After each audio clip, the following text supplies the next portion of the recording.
অন্তর্বর্তীকালীন সরকারের উপদেষ্টা পরিষদের সভায় পবিত্র ঈদুল আজহায় 10 দিন সরকারি ছুটি ঘোষণার সিদ্ধান্ত হয়েছে। আজ মঙ্গলবার সচিবালয়ের উপদেষ্টা পরিষদের সভায় এই সিদ্ধান্ত নেওয়া হয় বলে প্রধান উপদেষ্টার প্রেস সচিব শফিকুল আলম তার ভেরিফাইড ফেসবুক পেজে জানিয়েছেন। সেখানে তিনি আরও লিখেছেন, উপদেষ্টা পরিষদের সভায় সাইবার সুরক্ষা অধ্যাদেশ 2025-এর খসড়া অনুমোদন হয়েছে। শফিকুল আলম আরও জানিয়েছেন, 17 ও 24 মে সাপ্তাহিক ছুটির দিন হলেও এই 2 দিন অফিস খোলা থাকবে।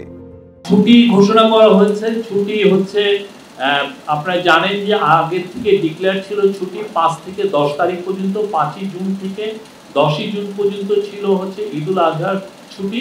কিন্তু দেখা যাচ্ছে যে ওয়েডনেসডে অ্যান্ড থার্সডে, যেটা জুন 11 এবং 12, অনেক ক্ষেত্রেই সেইটাকে ছুটি ঘোষণা করে 17ই মে এবং 24শে মে এই দুইটা স্যাটারডে সরকারি কর্মচারীরা বা যেগুলো আধা সরকারি বা অটোনোমাস এখানে যারা কর্মচারী আছেন তারা এই 2 দিন কাজ করবেন, বিনিময়ে 11-12 তারিখে এই ছুটিটা মোট 10 দিন ছুটি, যার ফলে যেটা 11-12 হওয়াতে আপনার 13-14 তারিখ উইকেন্ড, তাহলে মোট ঈদুল আজহার ছুটি হবে 10 দিন।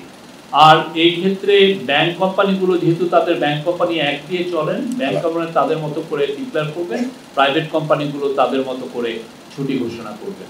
এই বান্ডেল থাকলে প্রতি সেনমানিতে টাকা বাঁচবে। বিকাশ সেনমানি বান্ডেল কিনে জিতুন প্রতি লেনদেনে।